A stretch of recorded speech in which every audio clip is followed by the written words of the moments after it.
I do think that wildness is the enemy of the corporate culture. I mean, I would also say that, you know, that profound, authentic freedom is also the enemy of the corporate culture.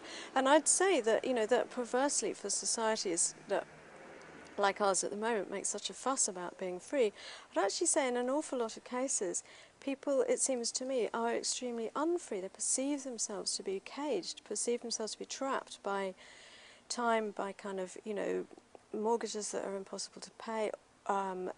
There's a sense of people being caged in some ways that they perceive, in some ways that they only feel. And arguably, for an awful lot of life, human life on Earth, we've actually been far freer because we haven't been inculcated with a sense that, for instance, our hours belong to somebody else. I mean, that's a terribly recent and very, very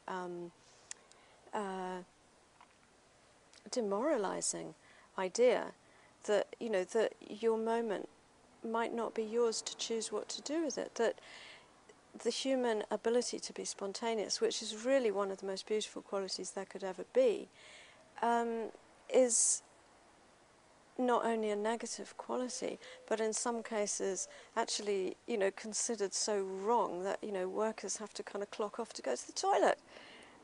And that's something which, you know, which I think is offensive to the soul. I mean, which is a grand way of putting it, but I think it is. I think that the human soul has a need to express itself and a need for a fundamental freedom that this society is frightened of, with reason, because that is one of the bombs to, you know, that will go off.